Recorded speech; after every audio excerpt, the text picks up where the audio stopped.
नमस्कार।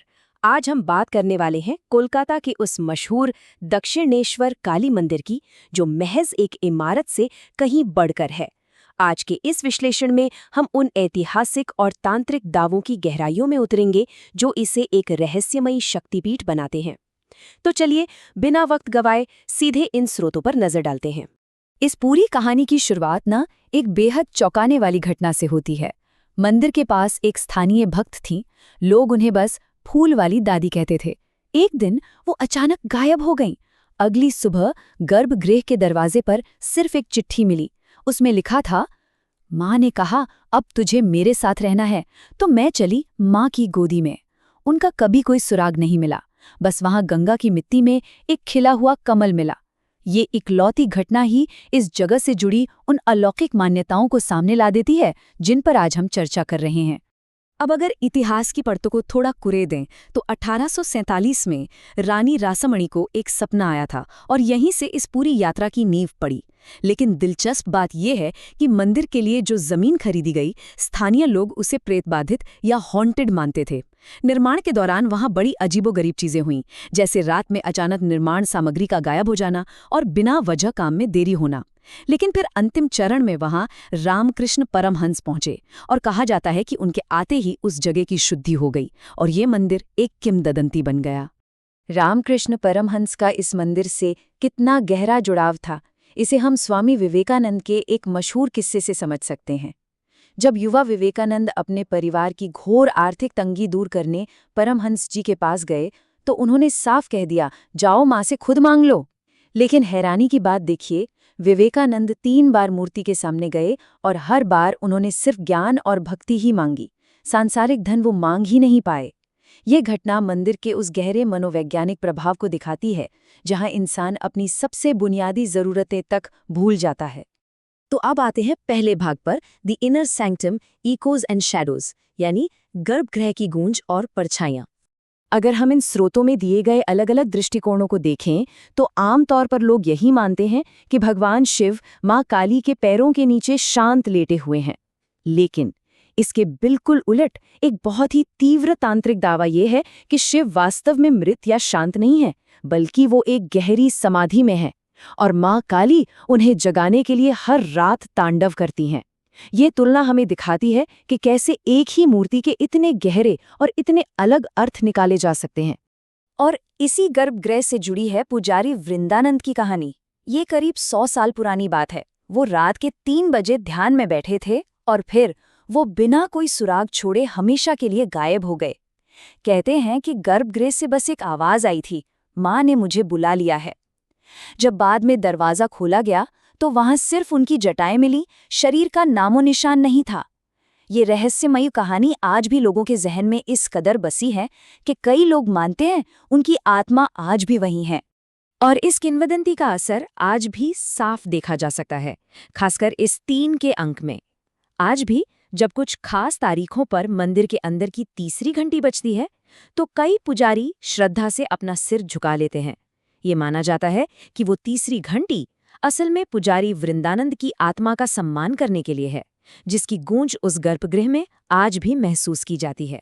चलिए आगे बढ़ते हैं भाग 2 की ओर, हिडन टनल एंड तांत्रिक ट्रायल्स, यानी मंदिर की छिपी हुई सुरंगें और तांत्रिक परीक्षाएं। यहाँ हमें सबसे पहले जिक्र मिलता है मौन दीप का। स्रोत बताते हैं कि ये मंदिर के दक्षिणी कोने में छिपा एक रहस्यमय दीपक है। इसकी सबसे हैरान करने वाली बात ये है कि ये बिना किसी तेल या बाती के जलता है। ऐसा दावा किया गया है कि इसे आम लोगों की नज़रों से बिल्कुल दूर रखा गया है और ये सिर्फ अमावस्या की घनी काली रात में ही दिखाई देता है।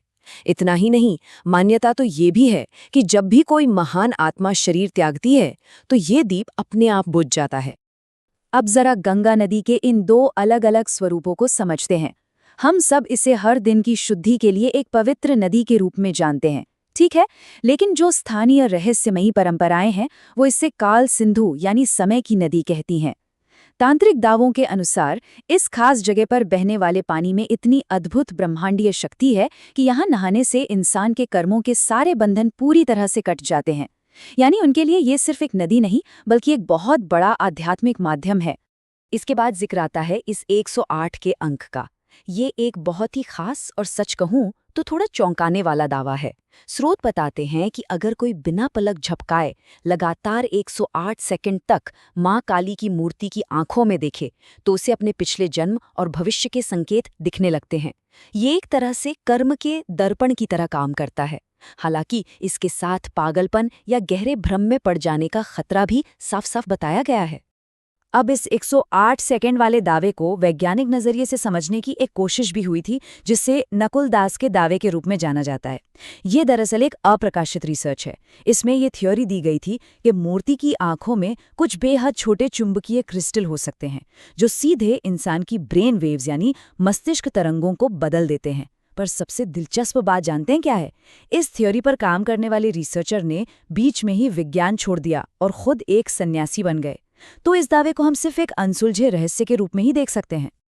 अब आते हैं तीसरे भाग पर, द आर्किटेक्चर ऑफ एनर्जी, यानी ऊर्जा की वास्तुकला। ये सारी बातें हमें एक बहुत ही सीधे लेकिन रहस्यमयी सवाल की तरफ ले जाती हैं। आखिर गर्भगृह के ठीक नीचे क्या है?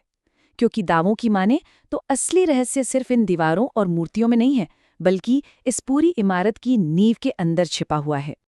और इस सवाल का जवाब इन दावों में काली चक्र यंत्र के रूप में दिया गया है। कहा जाता है कि ये फर्श के ठीक नीचे छिपा हुआ एक बहुत ही गुप्त तांत्रिक तंत्र है। ये मान्यता है कि ये यंत्र पूरे ब्रह्मांड में शुद्ध भावनात्मक ऊर्जा भेजने की ताकत रखता है।